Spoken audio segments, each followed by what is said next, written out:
Korrupsiyaga qarshi kurashish agentligining 28-aprel 2-may kunlaridagi haftalik dayjesti bilan tanishing. O'zbekiston Respublikasining ayrim qonun hujjatlariga O'zbekiston Respublikasida korrupsiyaga qarshi kurashish to'g'risidagi milliy ma'ruzani ko'rib chiqish tartibini takomillashtirishga qaratilgan qo'shimchalar kiritish haqidagi qonun loyihasi jamoatchilik muhokamasiga qo'yildi. Muhokama joriy yilning 9-may sanasiga qadar davom etadi. Korrupsiyaga qarshi kurashish agentligi direktori Akmal Burxanov va Respublika ishchi guruhi Surxondaryo viloyatida o'rganish olib bordi.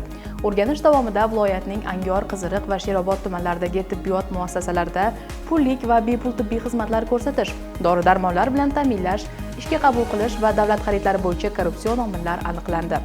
Banklarning hududiy filiallari tomonidan ko'rsatilayotgan ayrim xizmatlarda inson omili yuqori ekanligi va raqamlashtirish ishlarining sustligi ma'lum bo'ldi.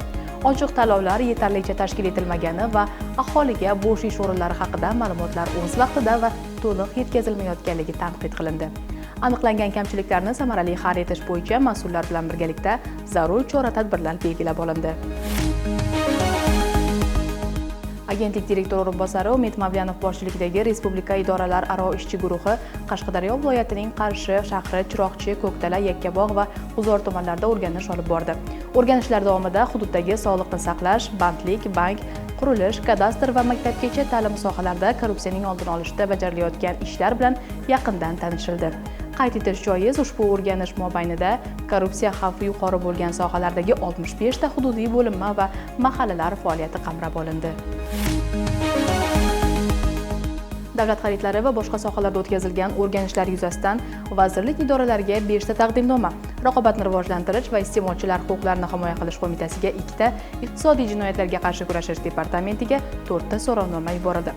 Shuningdek, 81 nafar shaxsga nisbatan ma'muriy huquqbuzarlik to'g'risidagi bayonnomalar rasmiylashtirilib, jinoiy ishlar bo'yicha tuman, shahar sudlariga yuborildi. Farg'ona viloyati Oltiariq tumanida Oliy Majlis Senati raisi Tanzila Narbayeva boshchiligida Korrupsiyaga qarshi kurashish milliy kengashining sayyor majlisi bo'lib o'tdi. Majlisda Korrupsiyaga qarshi kurashish agentligi direktori Akmal Burxanov Respublika idoralararo ishchi guruhi tomonidan viloyatda korrupsiyaga qarshi kurashish ishlari holati bo'yicha o'tkazilgan o'rganish yakunlari yuzasidan axborot berdi.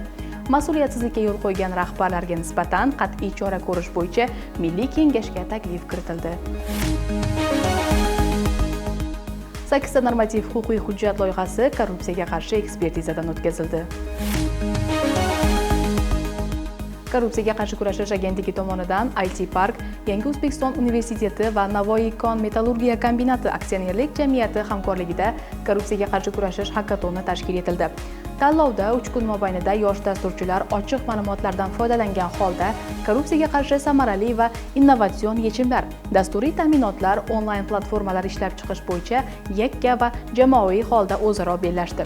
Final bosqichida jamoalarning loyihalari yuzasidan taqdimot va dasturiy mahsulotlari ekspertlar tomonidan baholandi. Tanlov yakuniga ko'ra g'olib deb topilgan jamoalar tashkilotchilar tomonidan esdalik sovg'alari bilan taqdirlandi.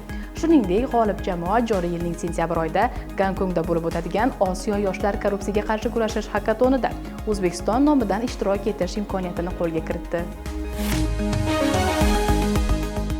Agentlikka jismoniy va yuridik shaxslar tomonidan 107 ta murojaat kelib tushdi.